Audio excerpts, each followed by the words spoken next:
இந்த பெட்டியை நான் அப்படியே அவனுக்கு கொடுக்கணும். அதை கிஃப்ட் ராப் பண்ணி வாங்கலாம் எனக்கு நேரம் இல்லை. விடு, எப்படியும் இந்த பெட்டி முக்கியம் இல்ல, இந்த பெட்டிக்குள்ள இருக்கிற பொருள் தான் முக்கியம். எல்லாரும் அண்ணாக்கு கிஃப்ட் கொடுக்க ஆரம்பிச்சதும் நீ ரகசியமா உன் கிஃப்ட மத்தவங்க கிஃப்டோட வச்சிடு. இந்த தடவை எந்த டிராமாவும் வேண்டாம். நான் ஏற்கனவே டயர்டா இருக்கேன். ஒன்றும் டென்ஷன் வேண்டாம், பாத்துக்கலாம். தீரஜின் விசுவாசமான நண்பர் சூர்யா இதையெல்லாம் பார்த்து கொண்டிருந்தான். சர்வேஷை அவமதிக்கும் இந்த பொன்னான வாய்ப்பை அவர் தவறவிடக் கூடாது என்பதற்காக அவர் வந்து சர்வேஷின் அருகில் நின்று, இதோட டெலிவரி பாய் இங்க வந்துட்டான்.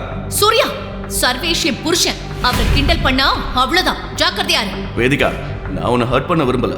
ஆனா இந்த ஆள் இப்போ உன்ன மாதிரி ஒரு கோடீஸ்வர பொண்ணை கல்யாணம் பண்ணின அப்புறமும் எப்போதான் பிச்சைக்கார மாதிரி வாழ்றதை நிறுத்துவாங்கிறத நீ புரிஞ்சுக்கணும். சர்வேஷ், நீ கண்டினியூ பண்ணு, நான் இங்க எந்த சீனும் போட விரும்பல என்று சொல்லியபடியே திடீரென்று சூர்யா எழுந்து சர்வேஷை நோக்கி விரலை காட்டி, அட்டிங், ரொம்ப தைரியண்டா உனக்கு.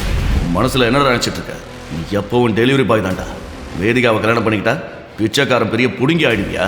நான் எவ்வளவு யூஸ்லெஸ் ஆகியிருந்தாலும் பரவாயில்ல, ஆனா பிஆர் குரூப்ஸ் ஒரு குப்பைன்னு நினைச்சு தூக்கி வீசின உன்னை விட நான் ரொம்ப பெட்டரானவன் தான்.